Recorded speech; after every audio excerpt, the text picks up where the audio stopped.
Welcome to Midlife Moves, where we're figuring out this whole midlife thing one day, one workout, and one what the hell just happened moment at a time. I'm Heather, and if you're navigating career shifts, fitness goals, parenting teenagers, or just wondering when the hell we became the grown-ups, you're in the right place. Let's talk about the real stuff, no filters, just honest conversations and a little bit of chaos. Let's get into it. Hi. I'm Heather Francis, and welcome to another episode of Midlife Moves. First of all, if you're on YouTube, you will see that the background is a little bit different than normal.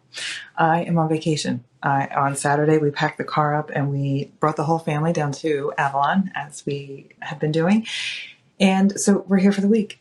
It is absolutely beautiful. It's like perfect weather. In my fantastic time management skills, I did not put aside time to record this intro. And so I left without recording it. So we're doing it here. That's okay.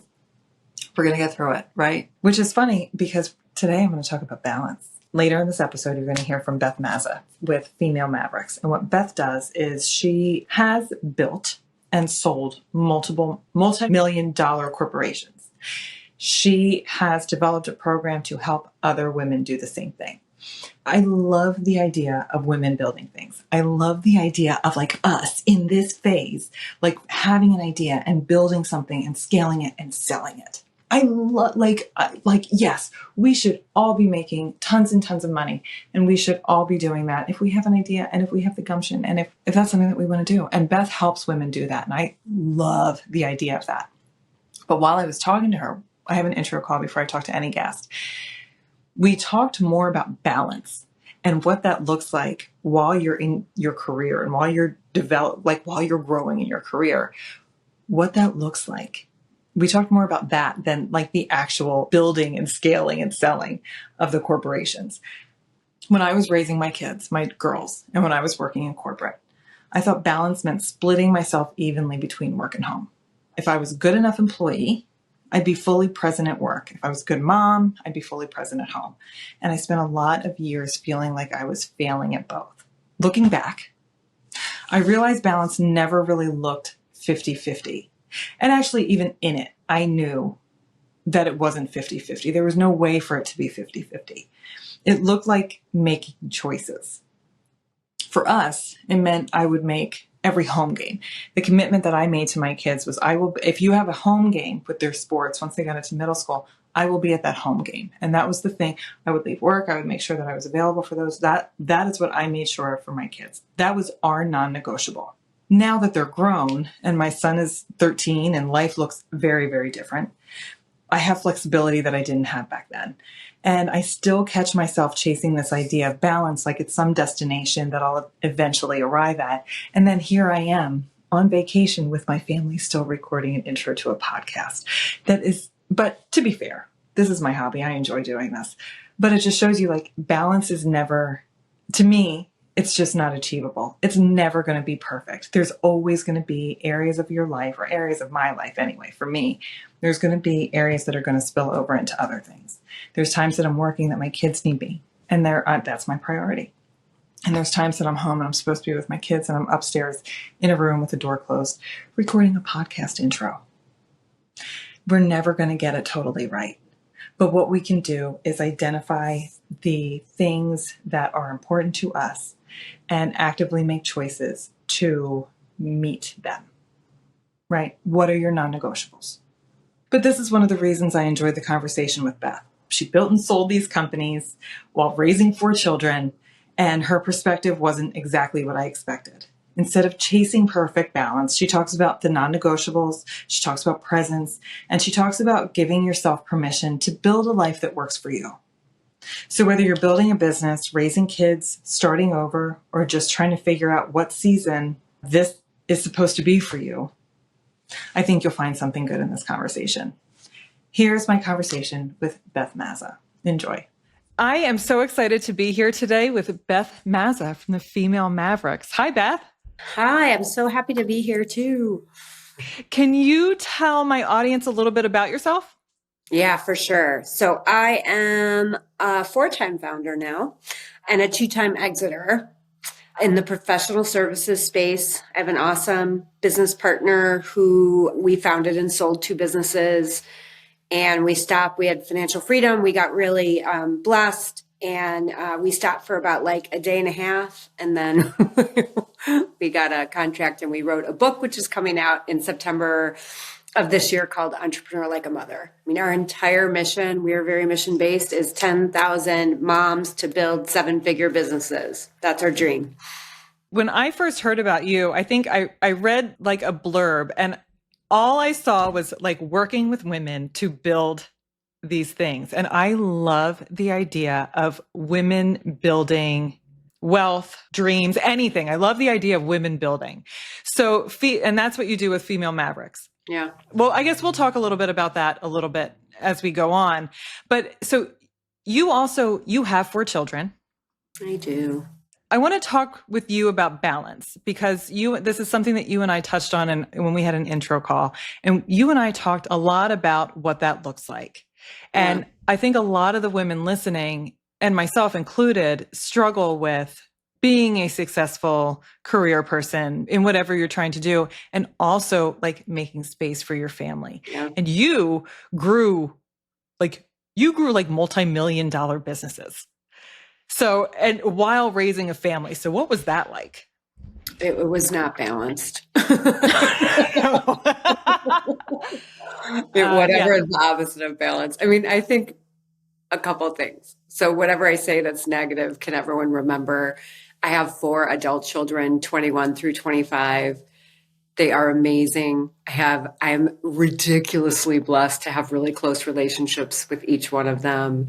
And I firmly believe they are resilient and successful, in part because of what they saw with not just their mom, but they had 2 entrepreneur parents. So that's the happy ending. I think the balance part of it, I struggled so much with, because I think there's this definition of balance that's very 50-50, right? I will spend half my time as an ambitious entrepreneur, and I will spend half my day as a mom. And I mean, that isn't how it worked out. And I don't know any woman for which they can live that way and have a big old business that actually like pays for their kids' college. Mm-hmm. So one thing I talk to women so much about is, could you look at balance over a 6-month, a year, a 2-year period? And can you think of it not only as like physical balance, that you're with your kid 50% of the time, but it's also a big mental balance, that even if you're with your kid, if you're on your phone or you're thinking about something different, that doesn't help you. That doesn't help your child. So I thought so much, and I had a really wonderful, like, accidental mentor and a woman who was older than me, but worked for me at the time. And you watched her say, she would work till 2 a.m. if she needed to, but by God, Thursday at 3:00, she was taking her son to rugby, and it didn't matter what was going on. She was out. And later, as I got to know her, she had very specific time she was going to spend with her kids. The phone was off, everything was off. And she just said, my entire goal for balance is that I'm really present at the moments together we choose to be together. So there is, like, for me and for my lovely partner, Victoria, who has 5 kids, we have like very much of a weekly planning process to get balance, which is just so terrible, right? But we do it. We sit down, we write down all of our commitments for the week. We figure out the pockets that we have that we can really be present with our kids. And then we reach out to them and figure out, well, where are the moments where they probably need us the most? And so what becomes our non-negotiables for the week? And the more that we had non-negotiables that we stuck to, we felt saner, because we were going to be there for our kids and our kids could count on us more. Yeah. And so was that 50-50? No, that was never 50-50. It just wasn't. I think the 50-50. So, and when I was in corporate, it was much, my husband and I, we work from home, and I, do all of this from home. So I do have more flexibility now. But then when I was in a corporate environment, and when I, was doing all of the things and full time. And I remember the one thing that we did with the kids was, I will be at every home meet, game, whatever it is, but I cannot guarantee I'll be at the away ones. And that was just like our standing rule. Like, if you have a home game, I'll be there. My I son likes that less because I've kept that rule and I can make it to the away games and I don't. that's your non-negotiable. Nowhere in that sentence was you calculating because there is, 50% are home, 50% are away. It wasn't a calculation. It was, man, this is my non-negotiable. This is what I'm doing. This is it. And you And know what? When you're in the middle of it, you don't even think about it. But you're nope. right. Those are the things that they stick out to me. Those are the things that I remember. And those are probably the things that your kids remember too. I think so too. And the one, here's my pitch on entrepreneurship versus corporate. I worked very little in corporate, right? I'm the world's worst employee, but both firms got sold and I was committed to working for a period of time. And, I was kind of at the top of my game, I thought, when I sold, but I couldn't manage my non-negotiables with my kids. I didn't Yeah. have control over it. There was a board Yeah. meeting, there was a whatever it was. Entrepreneurship, what you're sacrificing by keeping your non-negotiable and skipping a sales call. Your sacrifice, but it is within your control. Was there ever a time that you were working through that you were looking for, like we say balance loosely, like balance in air quotes, and work got in the way, or what you were building was, kind of in the way, and you had the thought, like, is this worth it? Oh, I mean, constantly. This is a true story that first business, maybe we had just hit 7 figures, and I gave birth to, I think, number 2, Sophie. And I had such terrible postpartum. I was so tired. I was so everything that I called my partner at the time and I was like, you know what? I just don't think that this is worth it. And Mm-hmm. I'll never forget at the time, my ex-husband, who was also an entrepreneur and actually was super supportive of my career at that time, he let me get off the phone quietly. And then he said, do not make another call for 2 weeks.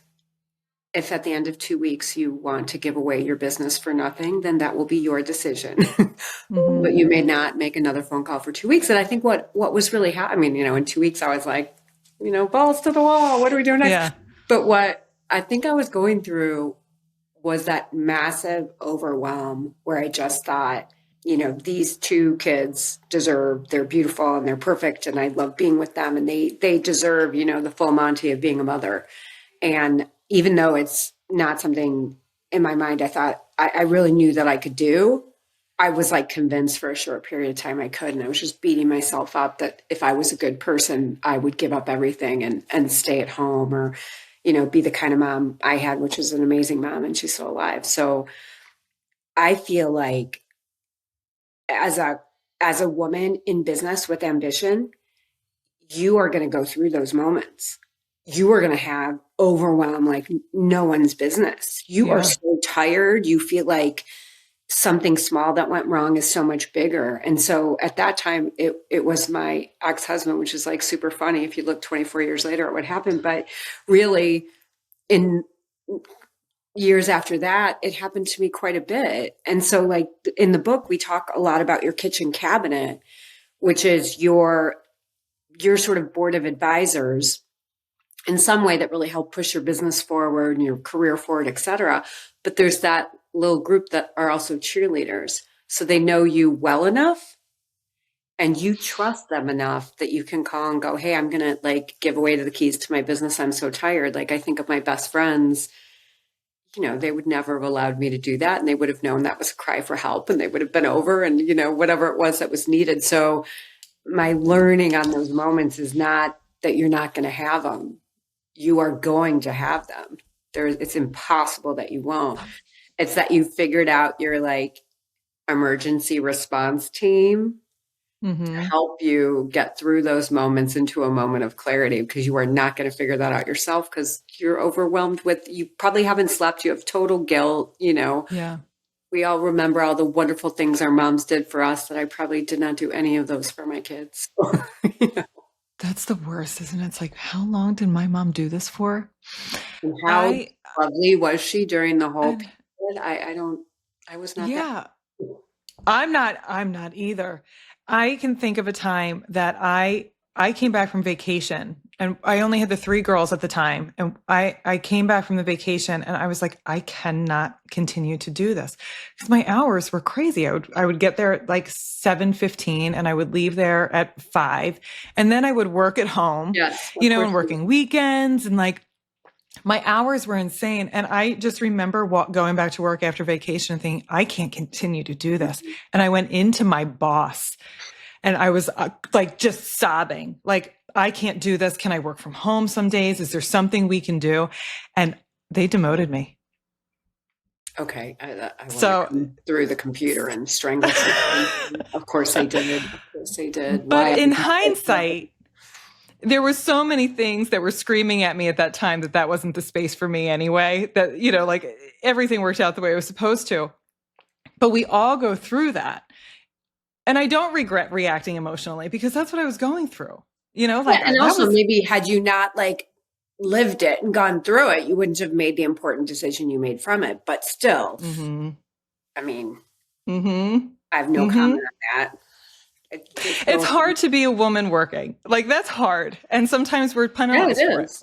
And to me, what is crazy is it's 2026. My number 2 daughter is in photography and film in LA. She's like pursuing her dream and she's doing it. She's actively working. I'm so impressed with her. You know that when she goes into sets, movie sets, she made a joke. She's like, Mom, you think everything's changed? The only other women on the movie sets, if they're not starring in the movie, are like the catering women. Like no one is, you know, she's on the camera end.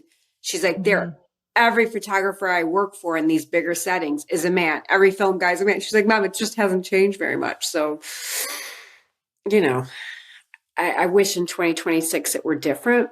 And I think maybe I'm basically, you know, the kid of an immigrant. So I was never in the mainstream anyways. So I think that's where entrepreneurship came in for me, that, well, I don't like the way you're playing and you probably don't even want me in your game. So I'm going to go start my own game over here. I mean, I think that was just my own mental attitude, but I think it's crazy that my kids are having the same environment that I did at that age. It seems nuts. I know some have changed, but many have not.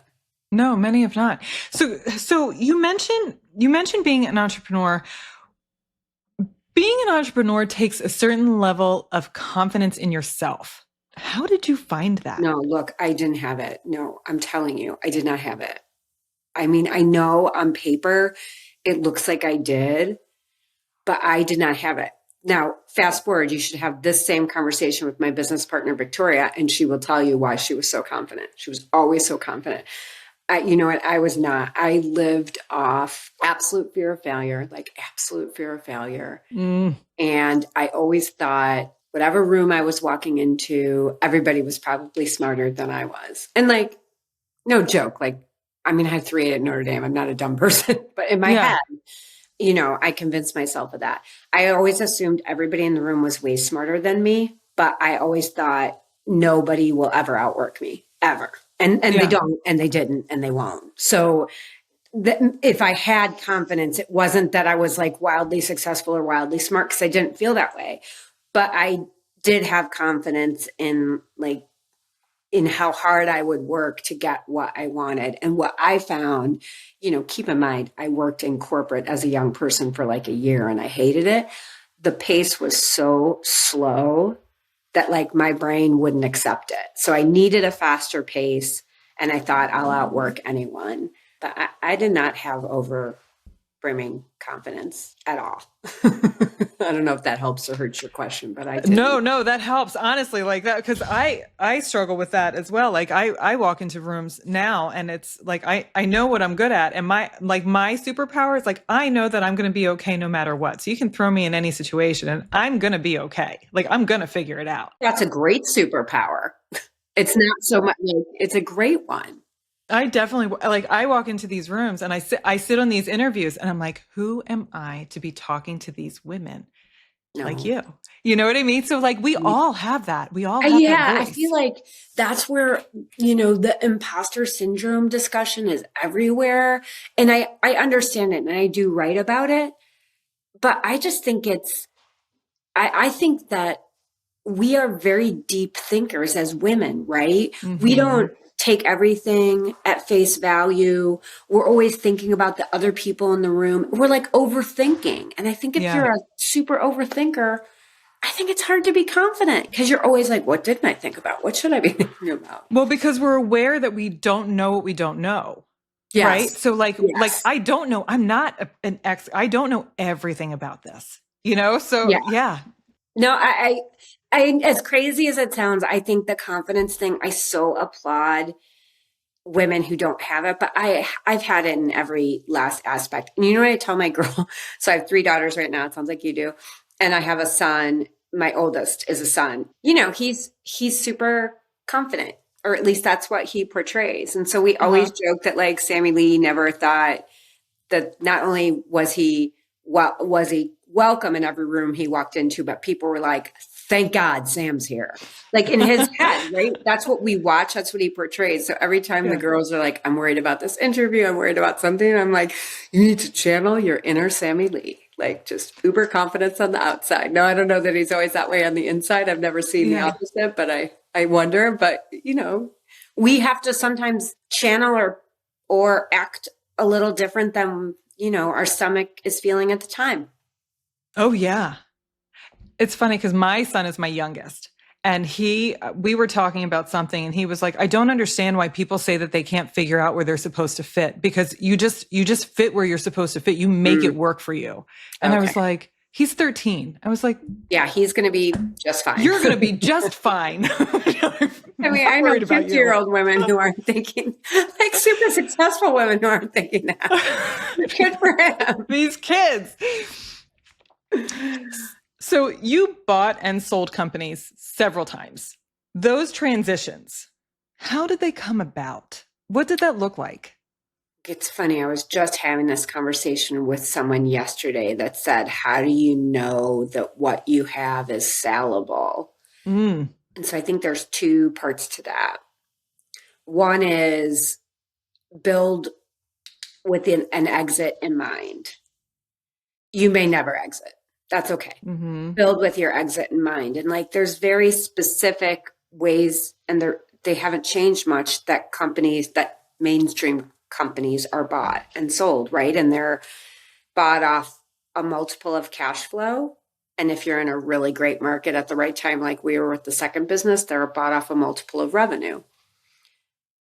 But I started with, a couple things that are in the book, but also just like basic rules. One is before you embark on anything, I mean, this is what I did, right? Before I embarked on anything, does this have the potential to be at least a 7-figure business, which means is the total addressable market more than 100 million? And the awesome part about AI is you can do that analysis in a minute versus probably what like took us days and days and weeks to do it. So one is just like, did you pick the right thing that not only is large enough, but also that you could get 1% of, right? You could get your $1 million of. And so if you pick a really large market that has very little differentiation between companies and you don't have any money, it doesn't matter how big the market is, it's probably not going to be a great one to build value. But our market was, at the time, there were more and more public companies.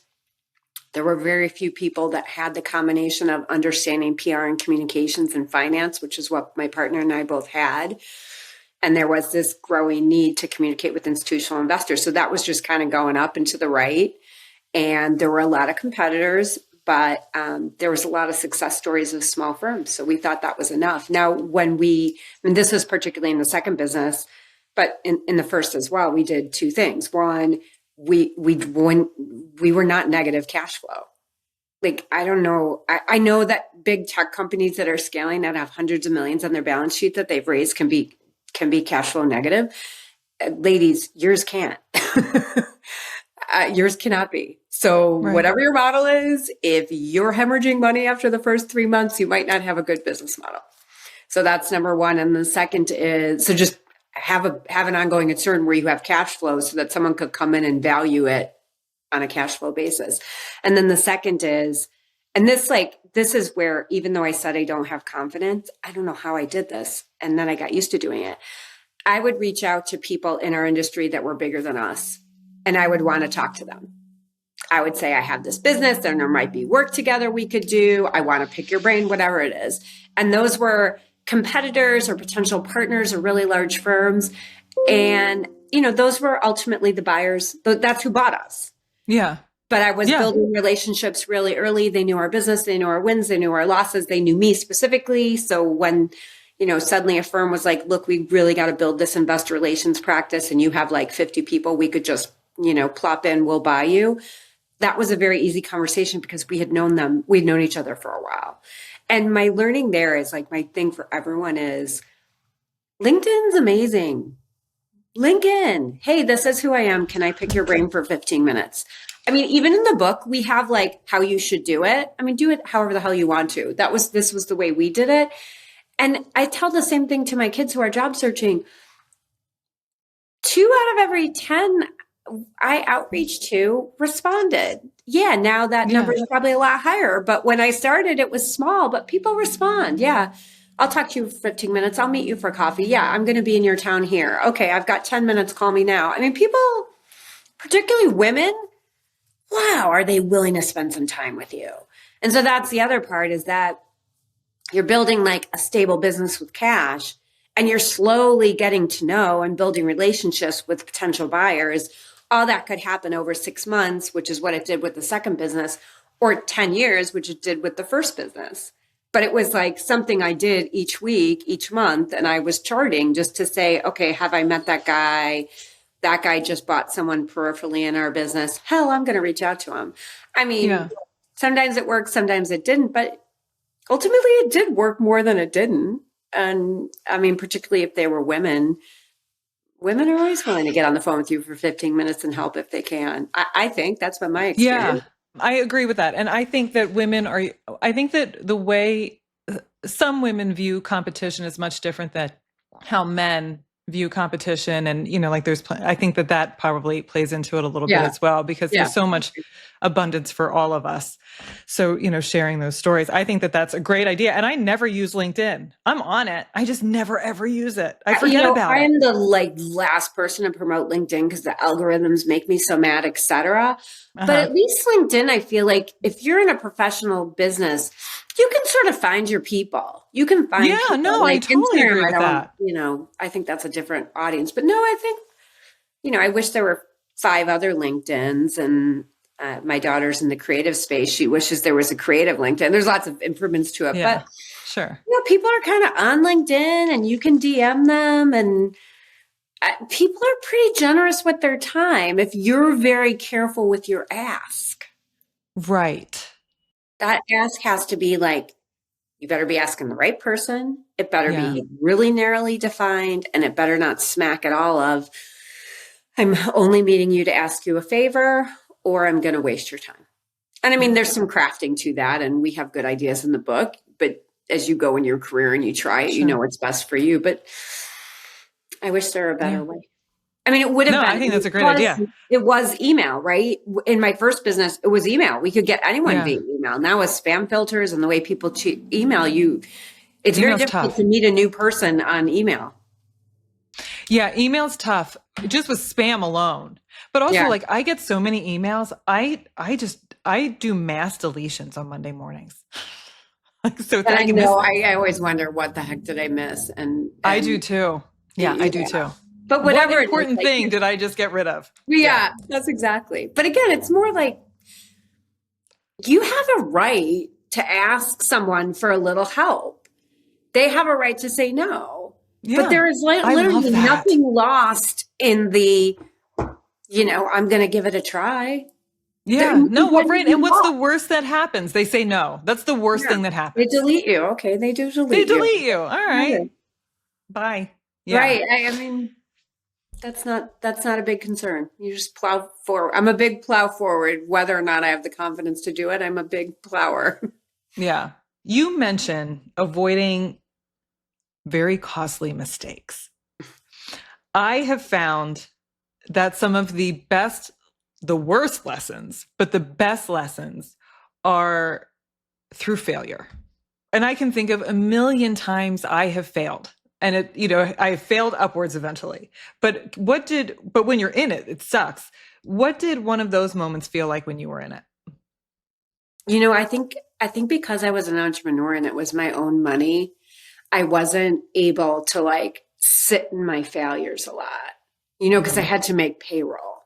Yeah. So I honestly think I was a more successful entrepreneur because of that than I might have been in corporate, where you might have had some time to sit in your failure. I didn't. Like, I think particularly at the second business in Claremont, we had a really great idea for a second service slash product, and it was the right one. And I'd done a ton of work on it, and no one knew the space at the time better than me. What I hadn't done work on was the customer. So we had this core set of CEOs, CFOs that really liked the work we did in investor relations. And then we had this kind of environmental, social, and governance communications product, which was getting kind of important because the Securities and Exchange Commission was going to regulate it.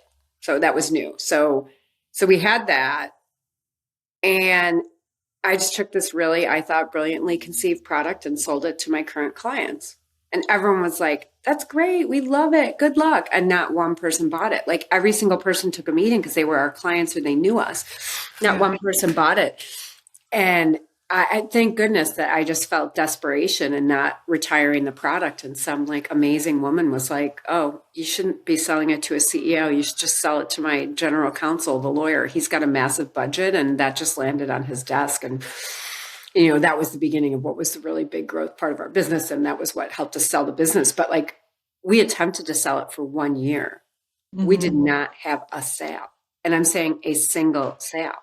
Yeah. So like think about selling a product for 12 months with no success and then thinking, I know, I'll try this other thing. I mean, so I think the one thing about women and mistakes is we're perfectionists, right? So we really internalize mistakes and we wonder, is that mistake indicative of like, I'm really not a good business person. I'm really not smart or whatever it is. And I think we do that in a way men don't. And it's terrible. It's terrible. So as an entrepreneur, you can't do that or you'll fold your business. And so that just kind of forced me to pivot, and then make a really big pivot. And I think now looking back on both those businesses and now being in another one now, I just assume I've probably made a bunch of mistakes in the last hour, so like I've become very sensitized to, am I seeing it early enough? Do I have the data? Am I moving too quickly to fix it when it's not even a problem or vice versa? Yeah. I don't get too like caught up with my ego anymore because my assumption is I am definitely making mistakes. Well, I think that the acceptance of those mistakes is huge in like it's confidence, but it's also it's confidence because you know that like okay, like I'm going to do these 80 things right and I'm going to do these 20 things wrong, and it's all going to balance out. And also, I always feel when I'm talking to people, I'm making a lot more mistakes than you are. I'm also betting. I'm trying more things. I'm doing a lot more. Yeah, I can get really comfortable with that, and I've had to. And I apologize to people. I apologize to myself. I try and be super aware of mistakes I've made and rectifying them. And I try not to get too mentally in my own head about it. And again, if you're one of those people that you can't get out of your own head, having this business partner, Victoria, that I had, and vice versa, we would constantly do it to each other where she'd be like, oh man, I really screwed up that sales meeting. That was this really important piece of business. And I screwed it up because this is what happened. I would always come in and be like, whatever, you couldn't control that. And remember last week when you had like the most amazing sales meeting? That'll be your next one. We just kind of were always booing each other and reminding, but you did this really good. Yeah. So you'll probably do it really good one more time. Don't worry about it. But it's always so good to have someone around that knows you well enough and your business well enough and can kind of get you out of yourself. Victoria has a quote in the book where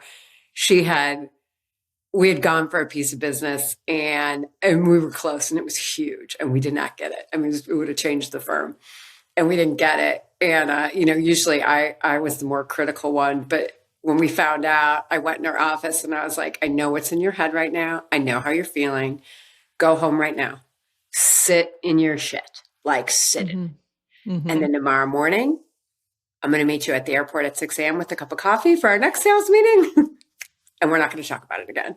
And like and she has her own version of that in the book, but she remembered just I gave her permission to sit in it.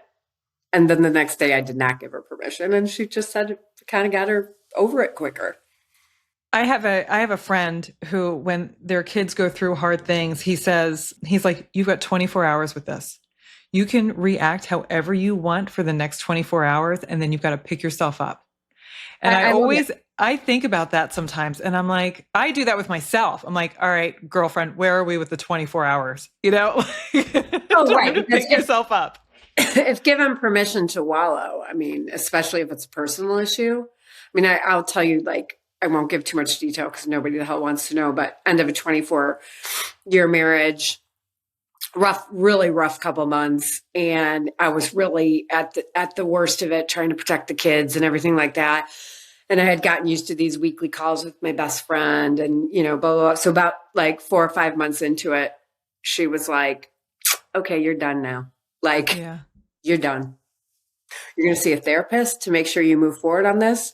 And now you're done because you got 4 kids, you got parents, you got a business, you got a book. Like, I mean, because she had been so loving and so everything. And then I think she gave me a million gifts, but one of the best gifts she gave me is you're done with your wallowing. And I remember shutting up, and then I didn't wallow too much after that.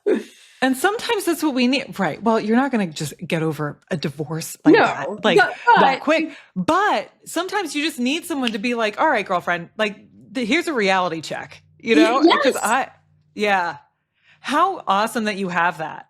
I could have sat like it for a long time and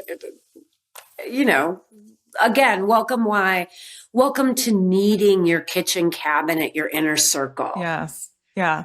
And we talk in the book, like, cheerleaders are super important, but you also need compensators and connectors to help you. So you got to make sure your kitchen cabinet isn't just the people that tell you can do it. It's also the people that help you figure out how to do it, or who can help you figure out how to do it. So now you've shifted your focus to helping other women grow. Yeah. Let's talk a little bit about, you have the book coming out.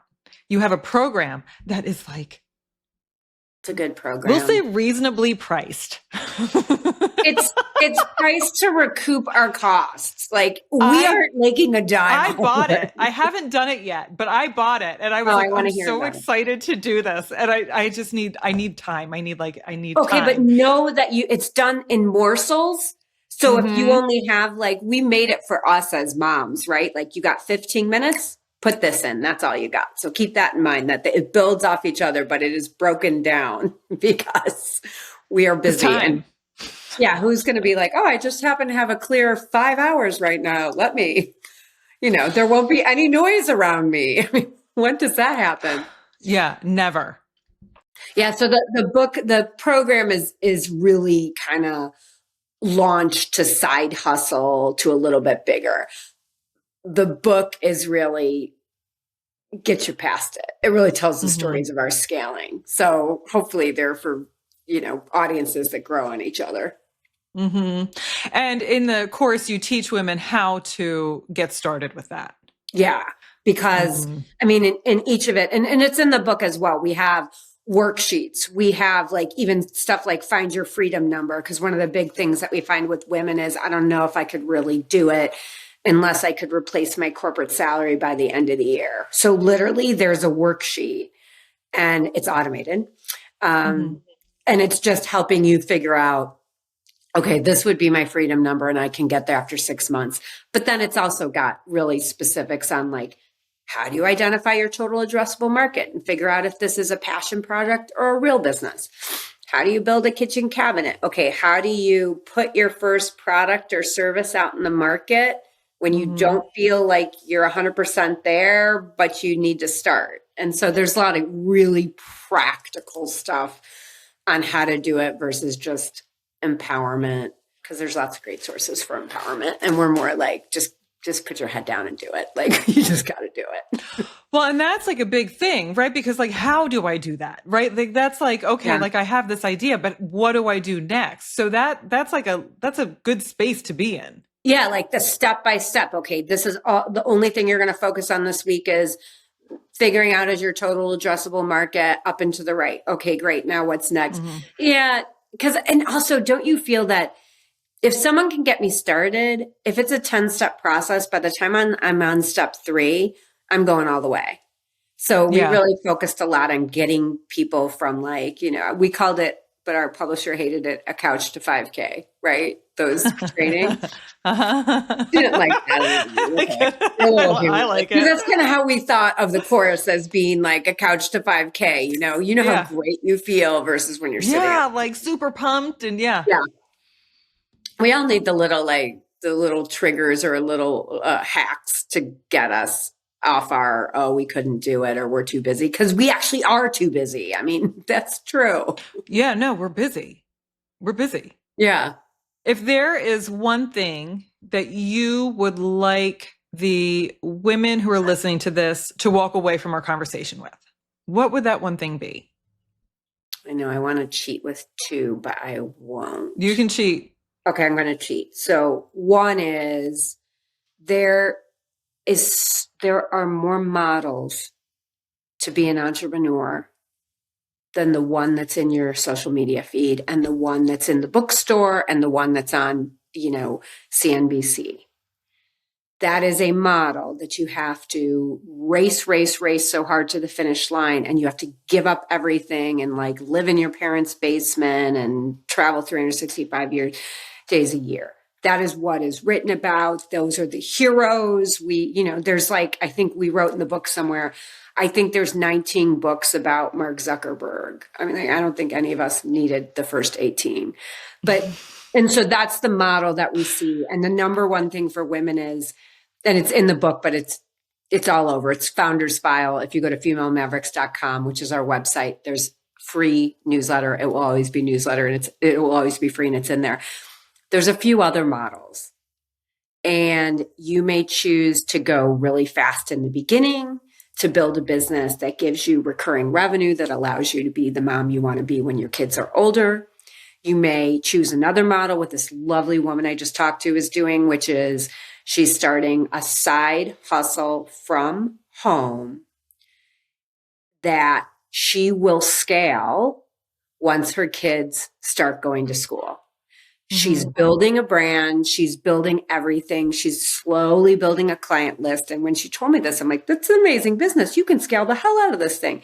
She said, I think I can too, but I'm waiting until my kids are a little bit older, but I'm not waiting to start the business. I'm waiting to accelerate it. So those are like, and it's in the book, and there's lots of wonderful models to look at too, but it's not just the Mark Zuckerberg model. Like if you can't raise 100 million and go really fast, you can't be an entrepreneur. That's not remotely true. So like find a model that works for you. It's got to be smart. And it's got to be the right business, but it's got to work for you. That's number one. And then the second is don't overthink the room you're in. So it goes back to the confidence, but women walk into a room, and I'm going to say myself, I walk into a room and I overthink where I'm selling something or I'm speaking or I'm going to help someone. And I am already overthinking, can I help this person? Am I competent? Should I even be in this room? And I am thinking that that's what these other people in the room are like. Do you really deserve to be in here? Are you smart enough? Women, just walk in the damn room. Just walk in the room. Just do the thing you committed to do. Don't you dare think what everyone in that room is thinking. You have no idea. They're probably thinking about their grocery list. Yeah. You have every right to be in that room as anyone else. Just walk in the damn room and see what happens. Yeah. Yes. Yes. See what happens. Yeah. Oh, I love that. I love that. I love closing on that. I love closing on that. Walk in the damn room. It's what we've all thought, right? It's what. Oh, 100%. Yes. Yeah. Walk in the damn room, ladies. I love that. Yes, absolutely. And I co-sign that. I think that that's right. Beth, if people want to find you, where can they find you? Go on to femailemavericks.com. All of our founders files, which is really great content. That's all free. You can subscribe to our newsletter any second. Hopefully by the time this airs, our pre-order site will be up on femailemavericks.com. And if you're a LinkedIn person, go under my own profile, Beth Mazza. I'm a big, it's the content that I love the most for business. I'm able to put the way I want to on LinkedIn. So, Yeah. and also I engage, and you can DM me if you have a question or you want to talk to me or there's anything, you can DM me. I'm pretty good with responding. So I'm very happy to do it. And we'll make sure both of those links are in the show notes. Yeah. So it'll be easy for people to access. Beth, thank you so much for talking to me today. Oh, thank you, man. That was super fun. I'm so glad. This was a lot of fun. I appreciate this. This was a lot of fun. Actually, I really enjoyed this conversation. Oh, good. Me too. Me too. Have a great rest of your day. Yeah, you too. All right, listeners, until next time. That's it for this episode. If you had fun, learned something, or just feel a little less alone in the chaos, make sure to hit subscribe so you don't miss what's next. And if you want to keep the conversation going, come find me on Instagram at @HeatherMoves_, because midlife is way more fun when we do it together. Until next time, keep moving forward, or at least keep moving. See ya.